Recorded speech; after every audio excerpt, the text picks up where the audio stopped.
La noticia de esta semana, sin duda, gira en torno a este pánico que sembró el terrorismo doméstico en Estados Unidos el pasado fin de semana.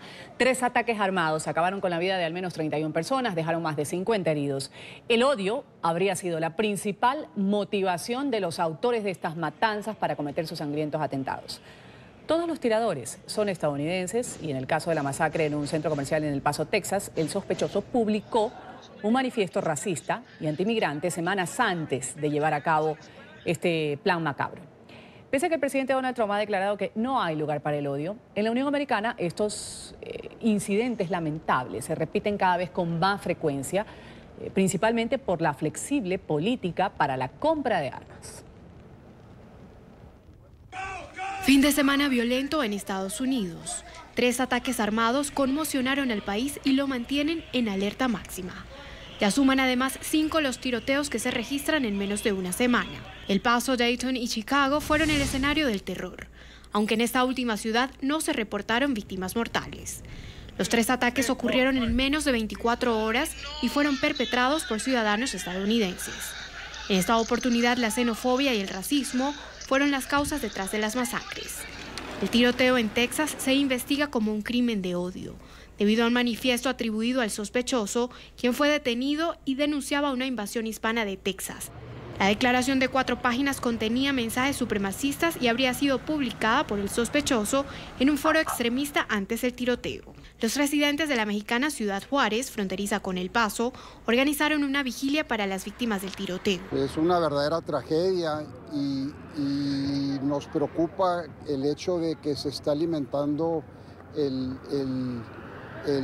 esa agresión contra los hispanos, ese racismo y bueno, ahí están las consecuencias. El presidente Donald Trump condenó los hechos, aunque sus detractores aseguran que sus constantes agresiones contra los migrantes están fomentando el odio en el país. El pistolero en El Paso posteó un manifiesto en línea consumido por el odio racista. En una sola voz, nuestra nación debe condenar el racismo y el supremacismo blanco. Estas siniestras ideologías deben ser derrotadas. El odio no tiene lugar alguno en Estados Unidos. El odio nubla la vista, empaña el corazón y oscurece las almas. Como suele suceder tras estas tragedias, numerosas voces han pedido regular las leyes de portación de armas. Lo que va de año se han registrado más de 250 tiroteos en Estados Unidos. Vamos a saludar a esta hora a Eric Rojo, coronel retirado del Ejército de Estados Unidos, analista de seguridad. Gracias por estar con nosotros, señor Rojo. Bienvenido a la mañana de NTN 24. Hola, Ruth. Buenos días. Gusto estar con ustedes. Igualmente, el canciller de México ha sido muy enfático. Ha dicho este tiroteo en El Paso es un acto de terrorismo contra los mexicanos. Lo ha dicho textualmente. Y ha dicho esto tiene que ver por toda esta situación que se vive en el ambiente. ¿Qué se puede decir o qué lectura se le puede dar a estos tiroteos que se han dado en Estados Unidos? Y después de escuchar al presidente Donald Trump que dice que en Estados Unidos no hay lugar para el odio. Mira, en Estados Unidos ni en ninguna parte del mundo debe de haber lugar para el odio. Pero el problema es que estas tragedias se han convertido en armas políticas donde la exageración y la distorsión de la realidad son más prevalentes. Correcto. El canciller mexicano no habla de las masacres diarias en México. Hoy en el periódico de México salió de una masacre en una tortillería donde alguien pasó y aventó ráfagas y mató a 4 personas. Y digo, México no está inmune a los tiroteos todos los días. Los números de muertos en México son mucho más altos que en Estados Unidos. Por algún motivo nos enfocamos más a lo que sucede en Estados Unidos y no todas las masacres en Estados Unidos son por supremacistas blancos. La mayoría son gente que tiene problemas mentales, que es lo que hay que atender. El que hizo la masacre en Ohio es admirador de Elizabeth Warren. ¿Por qué la prensa no ha atacado a Elizabeth Warren diciendo que ella inspiró ese ataque? O la persona que hizo la masacre en Virginia Beach era negro y era musulmán. La prensa no habla de eso.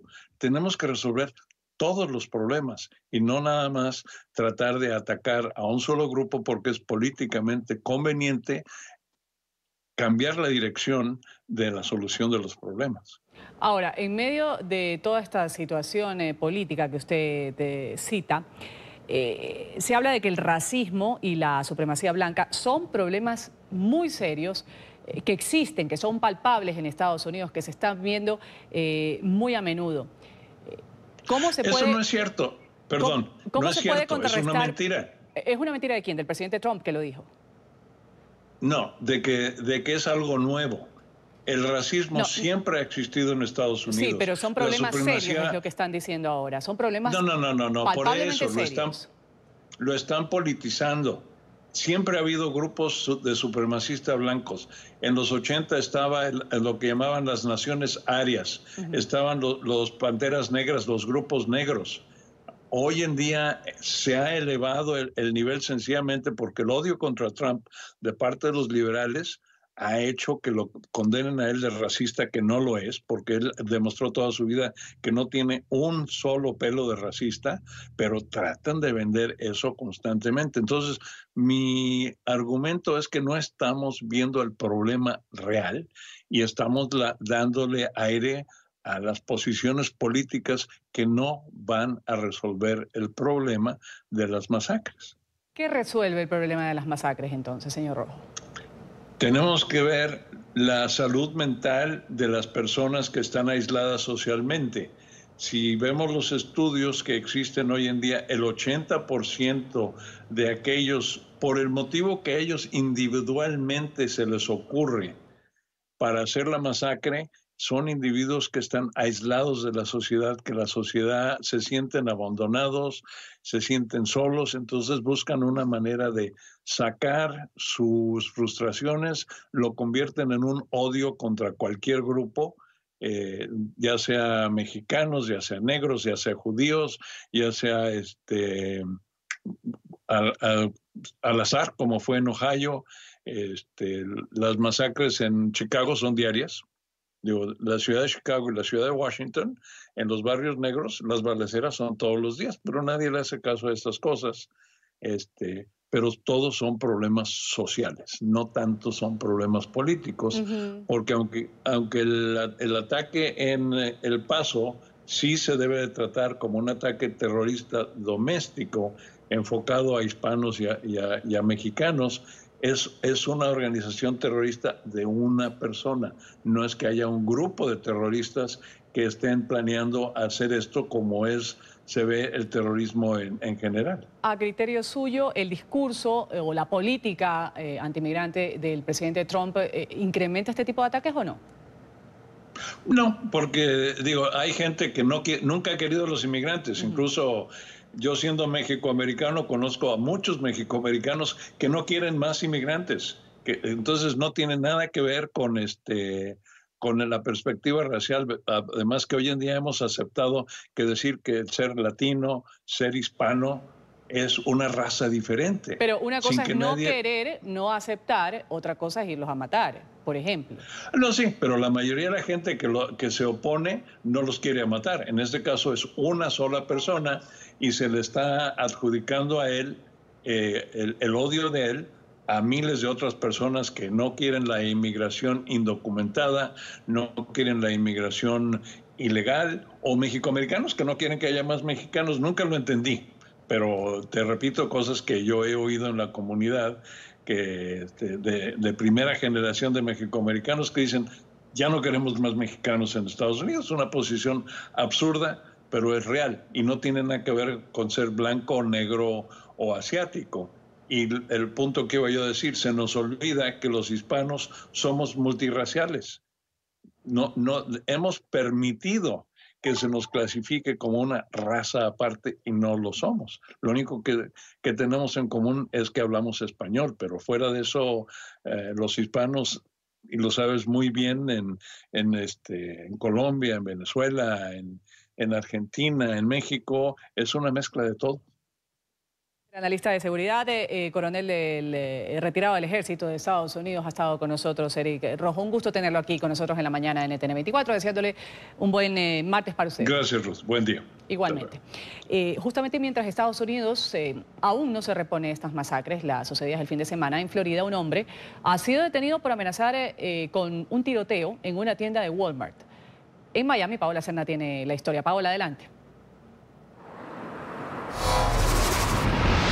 Hola, ¿qué tal? Pues muy lamentable esta noticia. Wayne Padgett es el nombre de este individuo que fue detenido por las autoridades de Hillsborough en Florida. Esto después de que se presentara un reporte sobre una amenaza que habría recibido una tienda Walmart. Llegaron a la casa de este sujeto ubicada a tan solo 5 minutos de la tienda y pues posteriormente lo detuvieron. El hombre respondió a las autoridades diciendo que el tiroteo ocurrido en El Paso, Texas, le había llamado muchísimo la atención y fue esta la razón por la cual se le habría ocurrido hacer esta amenaza de un nuevo tiroteo, esta vez en Hillsborough, Florida, también en una tienda de esta misma cadena.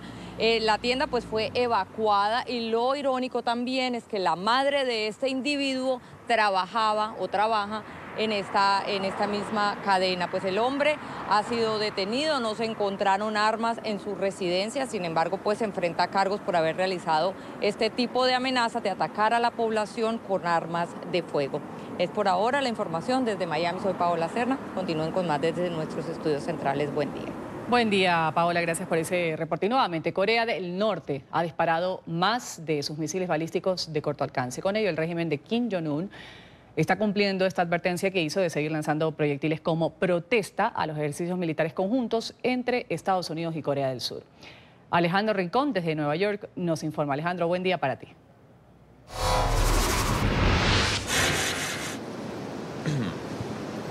Hola, feliz martes para todos. La información preliminar entregada por el Estado Mayor Conjunto del Ejército de Corea del Sur indica que en la madrugada de hoy tuvo lugar este nuevo lanzamiento de 2 misiles balísticos de corto alcance que, de acuerdo con los reportes de inteligencia, sobrevolaron al menos unos 450 kilómetros y cayeron al Mar del Este.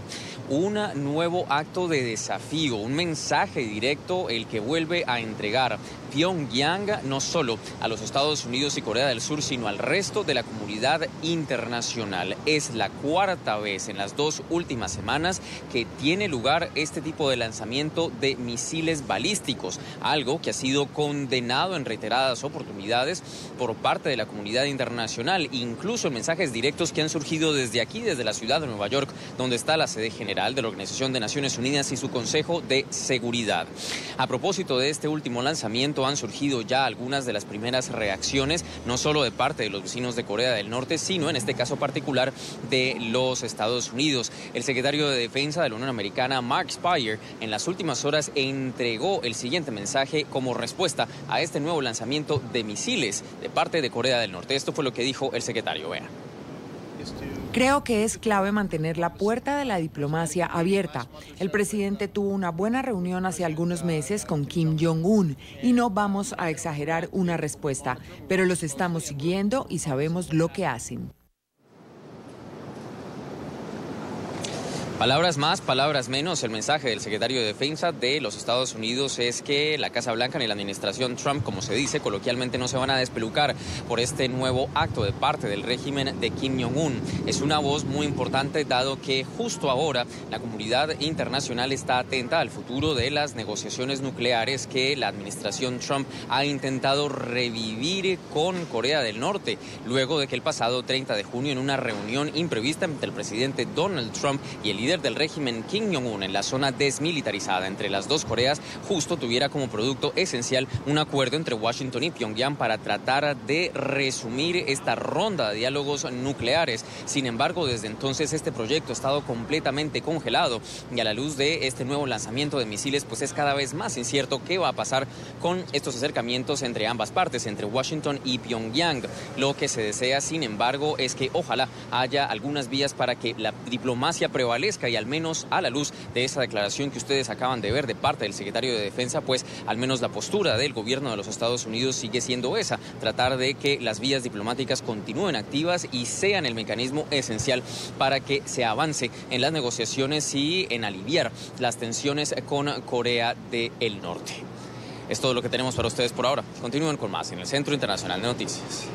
Continuamos con el programa, agradeciéndole su sintonía. Con el Canal de las Américas vamos a hablar de dictadura nunca más. Así ha sido el lema, la consigna con la que miles de ciudadanos se han manifestado este lunes en Sao Paulo contra el presidente de Brasil, Jair Bolsonaro.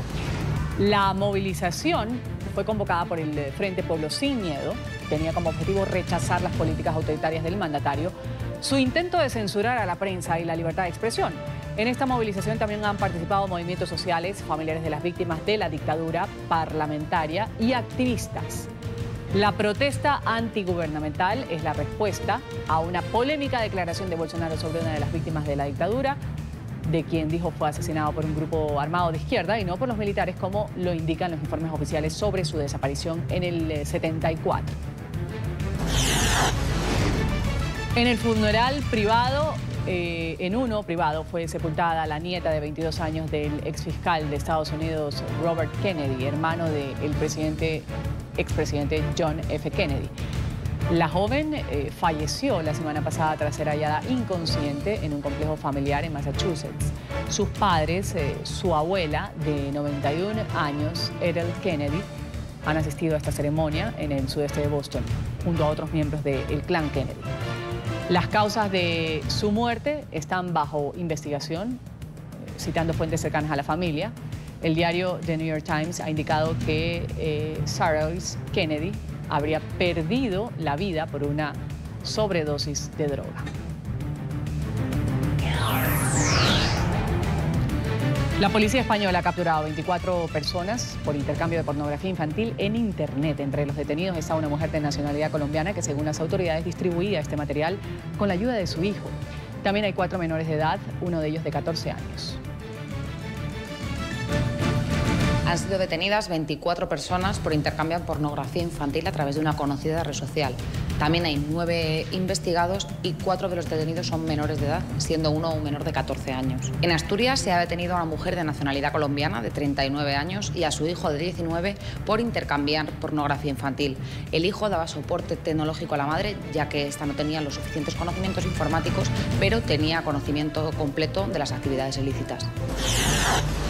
Hong Kong está sumida en el caos por la huelga general a la que se han adherido miles de ciudadanos este lunes. La policía intentó dispersar las protestas en varias partes de la ciudad con gases lacrimógenos, luego de que los manifestantes instalaran barricadas para interrumpir el tráfico hacia el centro de la ciudad. Esta mañana, la ex colonia británica amaneció en calma y con las autoridades reunidas para tomar medidas de control ante las movilizaciones que ya cumplieron 2 meses. La policía ha indicado que 148 personas de entre 13 y 63 años han sido detenidas por delitos como manifestación ilegal, agresión a agentes de la autoridad, obstrucción a los agentes en la ejecución de sus tareas o posesión de armas. 800 botes de gas lacrimógeno, 140 balas de goma, otras 20 de esponja han sido utilizadas para reprimir a estos ciudadanos. Por su parte, China advirtió que va a llevar a los responsables de estos desórdenes ante la justicia. Un caso insólito y preocupante se ha registrado en el aeropuerto El Dorado de Bogotá. Una mujer, 42 años de edad, ha sido detenida cuando pretendía sacar cocaína líquida hacia Madrid, España. La droga la llevaba implantada entre sus muslos. Los agentes encontraron 700 gramos de cocaína líquida. De inmediato, esta mujer ha sido trasladada a un hospital de la capital. Una nueva modalidad de tráfico de drogas ha encendido la alarma en el aeropuerto El Dorado de Bogotá. En las últimas horas, una mujer fue detectada transportando 780 gramos de cocaína líquida y que tenía como destino final Madrid, España. Pero preste atención en el lugar a donde la mujer llevaba la droga. Lo anormal es la nueva modalidad, terrible modalidad que están utilizando es de introducir la droga dentro del cuerpo de estas personas para poderla sacar del país y así engañar la Policía Nacional. Sorprendentemente, las autoridades encuentran la cocaína en el muslo de la pierna izquierda de esta mujer. Es un procedimiento mutilatorio del cuerpo, intenta crear un bolsillo entre la piel y el músculo para introducir una bolsa la cual es sellada de forma normal, como cuando sellan una bolsa en cualquier supermercado. Las autoridades lograron detectar la droga a través de los mecanismos de seguridad del aeropuerto. Ella venía de Cali, tenía una conexión internacional hacia Madrid, no tenía ningún antecedente. 165 personas en lo que va de año han sido detenidas por ser usadas como correo humano para transportar estupefacientes en el aeropuerto El Dorado. Lo que hemos logrado detectar, o lo que algunas personas nos dicen aquí, es que a veces los ofrecen 5 o 10 millones de pesos. La mujer se encuentra hospitalizada en Bogotá luego de que fuese sometida a una cirugía de emergencia para extraerle la droga de su pierna. La Casa Blanca ha ordenado congelar todos los activos de Venezuela en Estados Unidos. Ha sido la administración de Trump que argumentó que el embargo total a todas las propiedades estatales de Venezuela en la Unión Americana obedece a una medida de presión para sacar a Nicolás Maduro del poder. En Caracas, Oliver Fernández tiene el reporte hasta ahora. Oliver.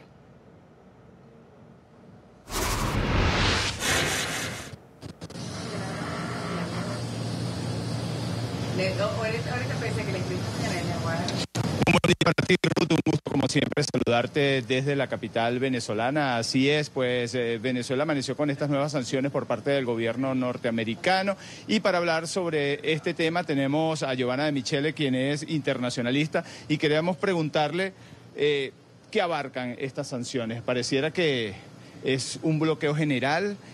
Todas aquellas empresas que hagan negocios con el régimen de Nicolás Maduro de alguna manera van a ser sancionadas. ¿Nos pudieras explicar rápidamente qué es lo que abarca esta sanción? Esta sanción lo que hace es imposibilitar las negociaciones con los activos que tiene el gobierno de Nicolás Maduro, le hace el Estado venezolano en el territorio de los Estados Unidos. Involucra única y exclusivamente a los bienes que están en el territorio de los Estados Unidos y a las empresas de capital estadounidense o con intereses marcados dentro del territorio de los Estados Unidos. No involucra a los activos que pueda tener la República de Venezuela en otras partes del mundo, ¿no? Eso es importante aclararlo. Es decir, ¿esos activos están resguardados? De alguna manera están resguardados de transacciones desde el punto de vista comercial. Hay quizás un elemento, por decirlo de alguna manera, que yo particularmente echo de menos en esta orden ejecutiva, que es la imposibilidad de que los activos puedan ser enajenados por decisiones judiciales. Eso no lo dice de manera expresa la comunicación que envió Donald Trump en la noche del lunes al Congreso de los Estados Unidos. ¿Okay? Ahora, al ciudadano común, ¿cómo afectan estas sanciones?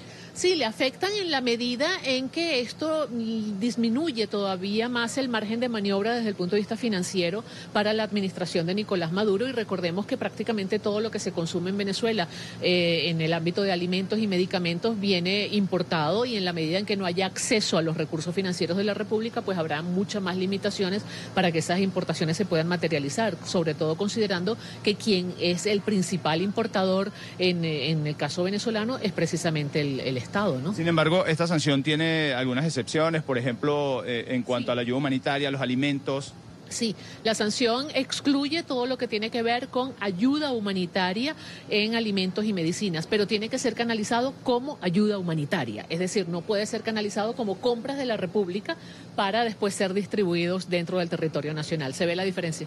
¿Cómo afecta esto a Nicolás Maduro? Pues a Nicolás Maduro lo pone todavía en una situación mucho más complicada para satisfacer las crecientes necesidades y demandas de la población nacional, y yo creo que la gran apuesta que está haciendo el gobierno de los Estados Unidos es que precisamente esa insatisfacción de las necesidades del venezolano generen una reacción a nivel interno que muevan un poco el orden de cosas en Venezuela, ¿no? Que le den un poco de dinamismo a la sociedad venezolana para que sea la sociedad venezolana quien incremente sus exigencias al gobierno de Nicolás Maduro y no quede esto restringido al liderazgo político o a la comunidad internacional. Bien, muchísimas gracias entonces a la internacionalista Giovanna de Michele por esta información, y también vamos a ver la reacción por parte del presidente encargado de Venezuela, Juan Guaidó, quien en su cuenta en Twitter pues reaccionó ante estas medidas por parte del gobierno norteamericano. Veamos. Venezuela. Tras la noticia emanada del gobierno de Estados Unidos, nuestras conversaciones con la Casa Blanca y la importante reunión que se llevará adelante mañana en Lima, es necesario que todas las fuerzas democráticas consideremos los siguientes puntos. Ante esta medida, Citgo y todos sus activos están protegidos. Además, toda deuda que el régimen pretenda contraer con activos de la nación será ilegal. Cualquiera que quiera beneficiarse de la crisis será ahuyentado. Toda persona, compañía, institución o nación que pretenda hacer negocios con el régimen estará, para efectos de la justicia internacional, colaborando y sosteniendo a una dictadura y será sujeto de sanción o cómplice de crímenes que no prescriben. La acción anunciada tiene excepciones humanitarias en cuanto a alimentos y medicamentos. También protege al sector privado que no hace negocios con una dictadura que siempre ha atacado al aparato productivo. Esta acción es la consecuencia de la soberbia de una usurpación inviable e indolente. Aquellos que la sostienen, beneficiándose del hambre y del dolor de los venezolanos, deben saber que tiene consecuencias. Es fundamental tener presente que la dictadura no cuenta con apoyo popular, sino de una estructura cuya fidelidad se mantiene a punta de dinero saqueado a la República. Esta acción busca proteger a los venezolanos. Ruth, para hoy se espera la sesión ordinaria de la Asamblea Nacional y, por supuesto, nosotros vamos a llevarle toda la información que allí se genere. Seguramente los diputados a la Asamblea Nacional van a reaccionar ante estas medidas impuestas por el gobierno norteamericano. Es la información que nosotros podemos aportar a esta hora desde la capital venezolana. Volvemos contigo a la mañana de NTN 24. Gracias, Oliver, por tu reporte desde Venezuela. Vamos a hablar ahora de un grupo de investigadores de Bulgaria que intenta probar la teoría de que egipcios han cruzado el mar Mediterráneo en barcos de papiro hace más de 4.000 años. Los científicos van a hacer un viaje similar hasta el Mar Negro en una embarcación hecha de caña. Un grupo de investigadores busca responder a un misterio de hace más de 4.000 años. ¿Pudieron los egipcios cruzar el mar Mediterráneo en barcos de papiro hasta el Mar Negro? Para lograrlo han construido el Árbora 4, un navío con forma de barco vikingo o dracar ensamblado en Veloslav, en la costa búlgara. La tecnología de este bote va de acuerdo con los dibujos prehistóricos en piedra del Alto Egipto y también del Cáucaso, y tenemos mucha evidencia del uso de barcos de papiro en tiempos prehistóricos. Según las investigaciones de Wörlitz, los egipcios atravesaron el Mediterráneo hasta el Mar Negro para conseguir el metal necesario para la construcción de sus monumentales pirámides. La hipótesis dista mucho de crear consenso entre los científicos, pero según este arqueólogo está acreditada por unos escritos del historiador Heródoto. Antes de este proyecto, el equipo ya realizó 3 intentos. Estuve en Egipto con el Árbora 2, estuve en Nueva York con el Árbora 3 y ahora este es el Árbora 4 y será mi primera vez en navegar con un bote así. Y sí, es muy emocionante. Con 14 metros de eslora, el Árbora 4 parece una embarcación robusta y relativamente cómoda con 2 grandes cabinas. Dotada con un mástil de madera, cuenta con 2 velas de lino de 62 y 40 metros cuadrados. Los papiros utilizados por los antiguos egipcios ya no crecen en cantidad suficiente, por lo que el Árbora 4 fue construido con cañas totora importadas del lago Titicaca. El investigador recurrió a la pericia de aymaras de los Andes bolivianos para la construcción. Aunque la tecnología pueda parecer rudimentaria, según el investigador, el barco presenta una flotabilidad incomparable, pues las cañas le aportan miles de millones de cámaras de aire y no puede romperse ni naufragar de golpe. A diferencia de la antigüedad, el equipo de voluntarios contará con medios de comunicación por radio y satélite para evitar un choque con otras embarcaciones. Ahora queda por ver si el barco logrará esquivar todos los peligros que depara el mar durante las cerca de 700 millas náuticas, equivalentes a unos 1.300 kilómetros hasta Creta, meta de la travesía. Gracias por continuar con nosotros. En Sintonía de la Mañana de NTN 24 revisamos el recorrido internacional. Hay nuevas medidas de presión de Estados Unidos contra Nicolás Maduro. El presidente Trump ha firmado una orden ejecutiva en la que congela todos, absolutamente todos los activos estatales del régimen venezolano en territorio estadounidense. Estos bienes están bloqueados, no podrán venderse, cobrarse ni transferirse. Trump aseguró que tomó esta decisión por lo que ha considerado una usurpación de poder por parte de Maduro. También citó abusos contra derechos humanos, violaciones a la libertad de expresión. El presidente interino de Venezuela, Juan Guaidó, aclaró que esta medida ejecutiva no limita ni restringe el envío de ayuda humanitaria. La acción anunciada tiene excepciones humanitarias en cuanto a alimentos y medicamentos. También protege al sector privado que no hace negocios con una dictadura que siempre ha atacado al aparato productivo. Esta acción es la consecuencia de la soberbia de una usurpación inviable e indolente. Aquellos que la sostienen beneficiándose del hambre y del dolor de los venezolanos deben saber que tiene consecuencias. Representantes de más de 60 países y organismos que han reconocido y respaldado a Juan Guaidó se reúnen hoy en Perú para la Conferencia Internacional por la Democracia en Venezuela. La cita es organizada por el Grupo de Lima para discutir la crisis en territorio venezolano. Rusia, el país que apoya el régimen de Maduro, no va a asistir a esta conferencia. La administración de Trump ha enviado a Lima a importantes funcionarios, entre ellos a John Bolton, asesor de seguridad nacional, tras el bloqueo de activos estatales del madurismo en la Unión Americana.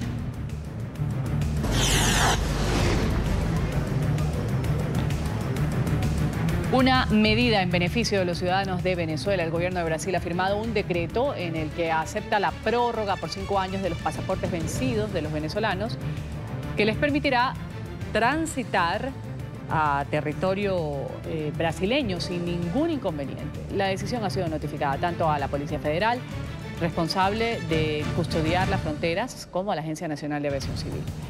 La medida se conoce 3 meses después de que el presidente interino de Venezuela, Juan Guaidó, firmara un decreto para que se consideraran válidos los pasaportes vencidos hasta por 5 años.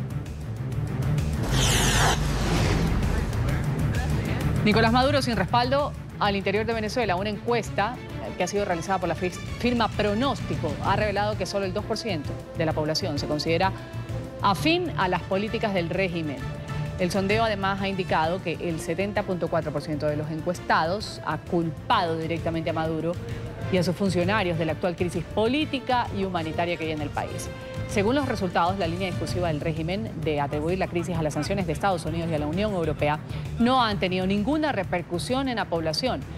Esta encuesta cuantitativa fue hecha por teléfono a ciudadanos mayores de 18 años de edad en varias zonas del país entre el 6 de enero y el 15 de junio del 2019.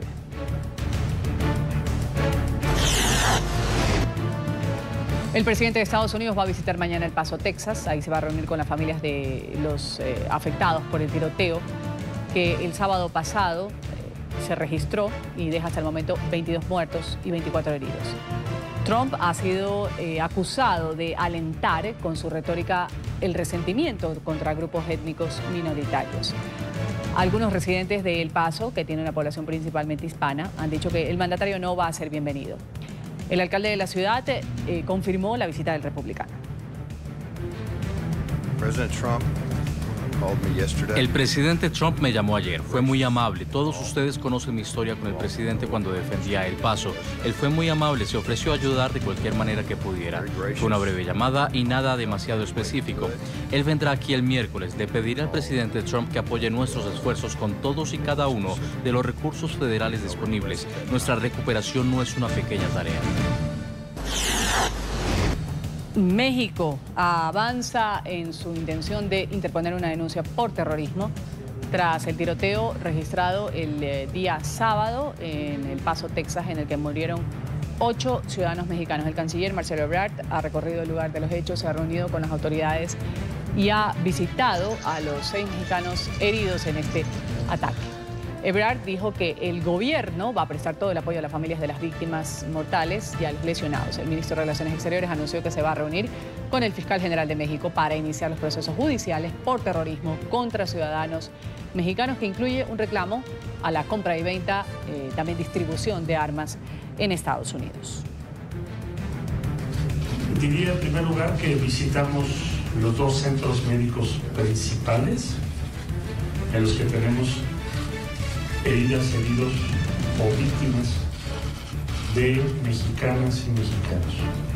En total, a esta hora, son 8 los que han fallecido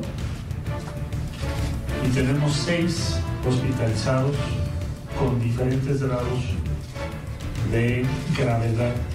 El día de mañana tendré reunión con el fiscal general de la República en México para compartirle todos los reportes policiales que tenemos y para nutrir la denuncia que en la carpeta de investigación que la Fiscalía General de la República está haciendo. Consideramos que es un acto de terrorismo, en este caso efectuado en territorio de los Estados Unidos, pero de terrorismo contra mexicanos. A 20 años de prisión ha sido condenado César Sayok, el repartidor de pizza responsable de enviar por correo bombas caseras a políticos demócratas, incluyendo al expresidente Barack Obama y a la ex candidata presidencial Hillary Clinton. El hombre de 57 años, condenado por un tribunal de Nueva York, se ha declarado culpable en marzo de 65 acusaciones relacionadas con 16 paquetes bombas enviados desde una oficina postal de Florida a demócratas y a las oficinas de las cadenas de noticias CNN en Manhattan. Sayok, que fabricó los dispositivos caseros con materiales como tubos de plástico, un reloj de alarma digital con cables eléctricos, fuegos artificiales y fragmentos de vidrio.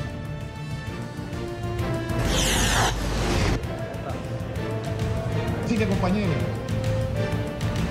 Continúa la incertidumbre política en Puerto Rico. El Senado ha concluido este lunes su sesión extraordinaria sin una votación para ratificar al abogado Pedro Pierluisi como el nuevo gobernador de la isla. Los senadores esperan la resolución del Tribunal Supremo tras la demanda que impuso el presidente de la Cámara Alta, Tomás Rivera, el pasado domingo sobre la legalidad de la juramentación de Pierluisi. Esto el pasado viernes. A horas de conocerse la decisión del tribunal, Pedro Pierluisi ha emitido un comunicado en el que dijo sentirse confiado en que los magistrados van a tomar la mejor decisión para Puerto Rico. Cada cual aquí se expresó, cada cual aquí dijo lo que entendió que debió decir. El Senado nunca prestó consentimiento a la designación de Pedro Pierluisi. Su juramentación es nula, está actuando ilegalmente como gobernador. Es mi deber llevarlo al tribunal y es mi deber proteger al Senado, la Constitución y al pueblo de Puerto Rico. Eso lo juré y yo no voy a quebrantar ese juramento. No lo voy a hacer. Son mis palabras, compañeros senadores y senadoras.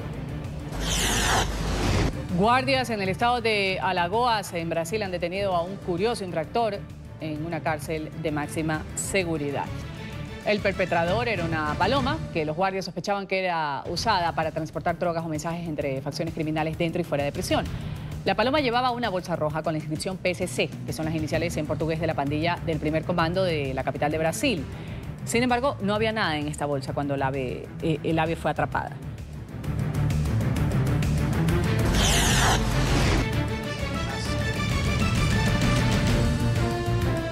Se deterioran aún más las relaciones entre Washington y Teherán. El presidente Hassan Rouhani ha advertido este martes que una posible guerra contra Irán sería la madre de todas las guerras. La declaración fue ofrecida por el mandatario en una reunión de altos cargos del Ministerio de Exteriores. Rouhani ha reiterado su disposición de sentarse a dialogar con Estados Unidos si se levantan todas las sanciones, asegurando también que una paz con Teherán sería la madre de todas las paces. La República Islámica de Irán está en negociaciones y si Estados Unidos realmente quiere hablar, deberían levantar todas las sanciones antes que nada. Depende de ellos regresar al acuerdo nuclear o no, no nos importa. Tienen que hacerlo, levantar todas las sanciones para que ya no sean criminales contra los derechos humanos. No negociaremos con criminales. ¿Podemos hablar con un asesino? Tienen que detener sus crímenes. El régimen de Corea del Norte aseguró que los ejercicios militares entre Estados Unidos y Corea del Sur violan los acuerdos del diálogo nuclear, según un comunicado difundido por la televisión estatal. Washington y Seúl han comenzado este lunes una serie de maniobras militares conjuntas pese a las exigencias de Pyongyang de cancelarlas. En menos de 2 semanas, Corea del Sur ha detectado 4 ensayos de misiles balísticos en territorio norcoreano, el más reciente este martes.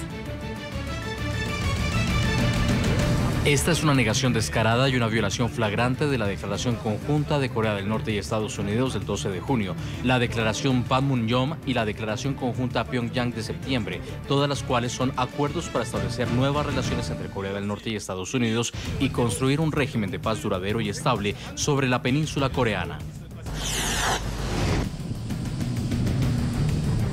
Japón conmemora 74 años del bombardeo nuclear de Hiroshima. Durante la ceremonia en la que se guardó un minuto de silencio por las víctimas, el gobierno alertó sobre nuevas tensiones nucleares y los riesgos de que la tragedia del 45 se repita. El 6 de agosto de ese año, una bomba de uranio llamada Little Boy fue arrojada por un bombardero P-29 estadounidense y 3 días después, un segundo artefacto destruyó la ciudad de Nagasaki. 140.000 personas perdieron la vida.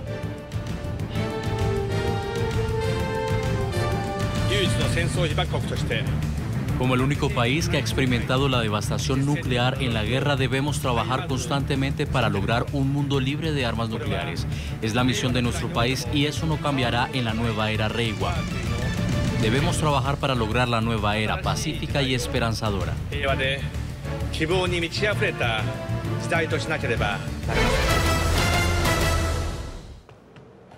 Dos sacerdotes y un jardinero han comparecido en el juicio que comenzó el día de ayer por abuso sexual. Al menos 20 niños sordos en el Instituto Próbolo de Mendoza entre el 2004 y 2016. Estos casos sacuden a la Iglesia Católica Argentina. Las denuncias contra los 3 acusados fueron hechas por exalumnos de este centro educativo, ubicado a 1.100 kilómetros al oeste de Buenos Aires. Por la causa ya están condenados a 10 años de prisión el monaguillo Jorge Bordón, quien en el 2018 confesó ser el autor de 11 de estos abusos. De ser hallados culpables, los implicados podrían ser condenados a entre 20 y 50 años de prisión.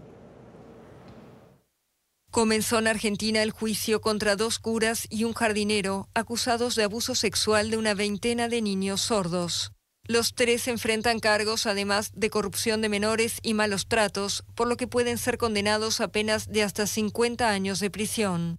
Los abusos habrían tenido lugar en el Instituto Próbolo de Mendoza entre 2004 y 2016. Ese año el instituto fue cerrado después de que estallaron las primeras denuncias en la justicia. El juicio a puertas cerradas abordará 43 hechos con testimonios de 13 víctimas. Algunas sufrieron abusos entre los 4 y los 17 años de edad. Se espera que el proceso se extienda por unos 2 meses. Bueno, nos acompaña a esta hora desde Mendoza Carlos Lombardi, él es abogado representante legal de la Red de Sobrevivientes de Abuso Sexual Eclesiástico de Argentina, apoderado también de la Red de Sobrevivientes de Abuso Sexual Eclesiástico en Italia, asesora además a las víctimas de este instituto. Gracias por estar con nosotros, abogado. Un buen día. Gracias a ustedes. Buen día. Abogado Lombardi, un nuevo caso de abuso sexual, en esta ocasión por quienes tenían el deber de cuidarlos, de llevarlos por un buen camino, en un instituto. Estos niños sordos denuncian haber sido abusados sexualmente durante muchos años. ¿Qué sensación da y qué se les dice a las víctimas o nuevas víctimas de este lamentable hecho? Bueno, la sensación es de búsqueda de justicia, de optimismo en cuanto se ha iniciado el proceso contra los sacerdotes abusadores.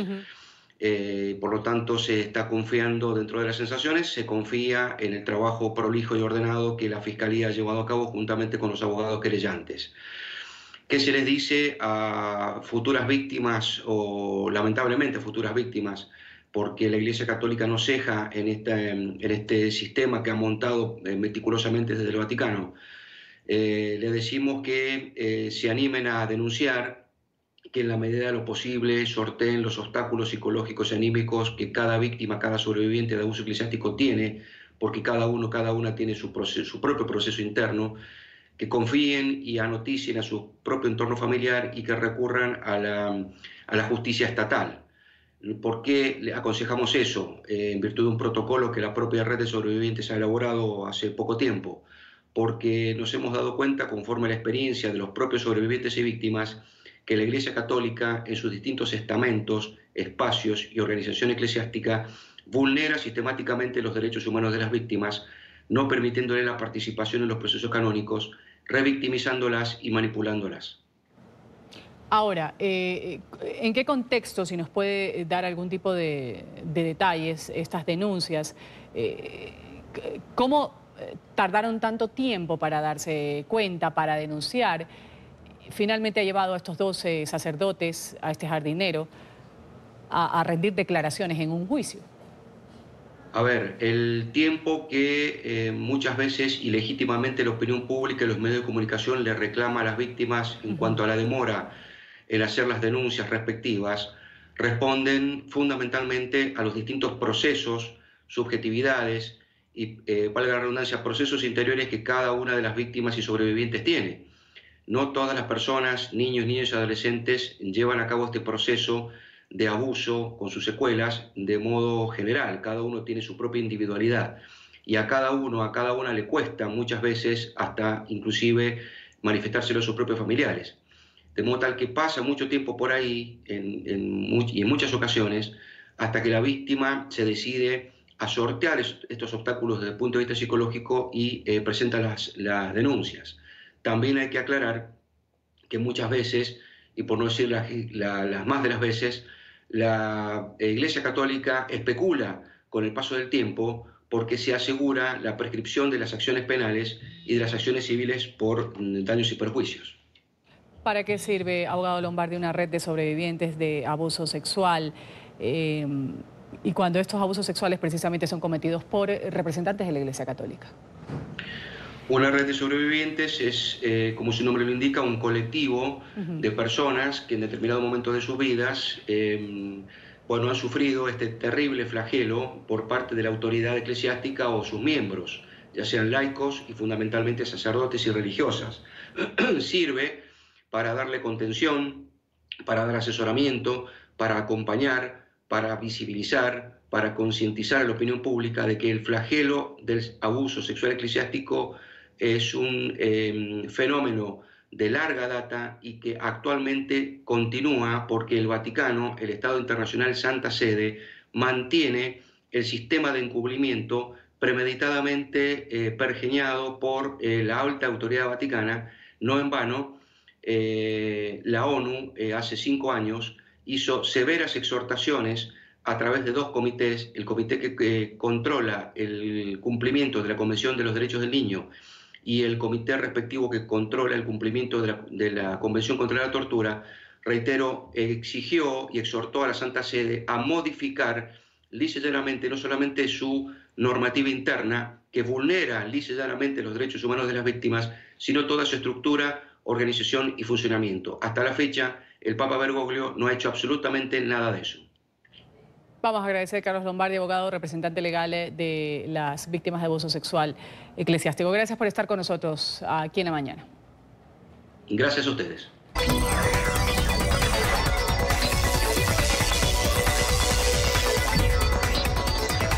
Hola, muy buenos días. Un gusto saludarlos con Ciencia, Salud y Tecnología aquí en La Mañana de NTN 24.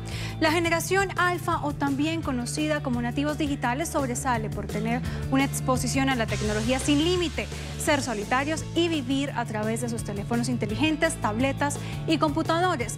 Entre sus gustos recurrentes en Internet están YouTube, acceso a tutoriales, YouTube Kids y TikTok. Según los especialistas, la prevalecencia del uso de Internet entre los niños es muy elevada. Para hablar un poco sobre este tema, hacemos contacto con Roberto Balaguer, psicólogo y experto en redes sociales. Roberto, un gusto que estés con nosotros aquí en Ciencia, Salud y Tecnología. Y quiero comenzar preguntándote cómo son y qué piensan exactamente estos llamados hijos de los millennials. Ok, la generación alfa es la primera generación que es enteramente digital, ¿no? Y se piensa con la tecnología, ¿no? Esa es un elemento diferencial importante, ya que desde edades muy tempranas comienzan a estar vinculados con la tecnología. Entonces, piensan o se piensan a sí mismos en un entorno digital donde la tecnología ocupa un lugar importante en sus vidas.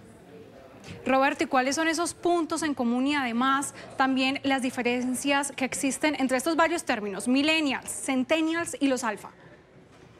Ok, la generación, digamos, alfa, tiene algunos puntos en común con la generación anterior, la generación centennial, porque ambos han nacido ya en un entorno digital, a pesar de que estos últimos ya están, digamos, la generación alfa ya está desde los comienzos en este entorno digital, ¿no?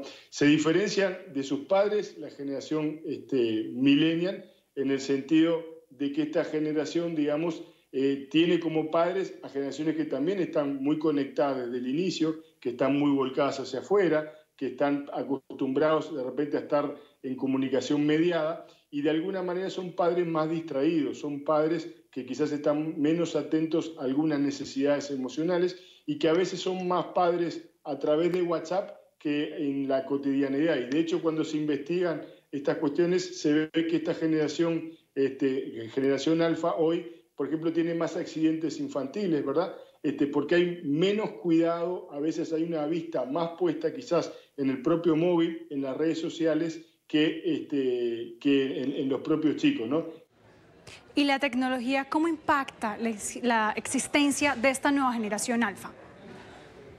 Perfecto. Toda esta generación está atravesada por los dispositivos, es decir, cualquier actividad hoy que pensemos está atravesada por la tecnología. Entonces, cuando hablamos de pensar, hablamos de, por ejemplo, pensar o aprender. Esta generación está acostumbrada a pensarse con los buscadores, está acostumbrada también a hacer búsquedas y a pensar en tener una memoria transactiva con la tecnología, es decir, de repente no están tan preocupados por recordar determinado punto o determinada fecha, sino que saben que eso está disponible ahí. O sea, es una generación que la forma de concebirse en el mundo es con la tecnología y a la vez a los efectos de la comunicación también es una generación que, al igual que la generación anterior, se piensa en conexión por defecto, es decir, que para ellos los vínculos están permanentemente dados y que solo es cuestión de apretar un botón para tener contacto con ellos. Roberto, de hecho algunos analistas dicen que esta generación es adicta a la novedad. ¿Esto es cierto, es falso? ¿Qué está pasando? La novedad, la gamificación, la ludificación, todo aquello que sea el entretenimiento de alguna manera, hoy es lo que determina el mundo digital. El mundo digital hoy, digamos, está permanentemente tratando de generar actualizaciones. El modus operandi es tratar de tener enganchado, ¿verdad?, a la tecnología. Y a veces lo más difícil para estas generaciones jóvenes es entender que no todo el mundo es digital, que no, las personas, por ejemplo, no funcionan necesariamente por novedades, que las personas, digamos, tenemos algunas novedades, pero a veces también somos aburridas, que a veces, digamos, tenemos algunas cosas que son monótonas. Y bueno, claro, ahí se ve la enorme distancia y diferencia que hay entre el mundo digital, que permanentemente sí busca la novedad, de forma tal de atrapar y enganchar cada vez más a esta generación, y su correlato analógico, que a veces resulta paradojalmente más aburrido. Yo creo que es importante encontrar ese punto, ese equilibrio entre la novedad, lo tecnológico y lo real. Roberto Balaguer, psicólogo y experto en redes sociales, muchísimas gracias por habernos acompañado aquí en Ciencia, Salud y Tecnología. Bueno, ha sido un gran gusto una vez más estar para NTN, un gran saludo a esa inmensa audiencia, bueno, y hasta una próxima oportunidad para charlar de cómo nos afecta, cómo nos moldea la tecnología en estos tiempos. Un gran saludo.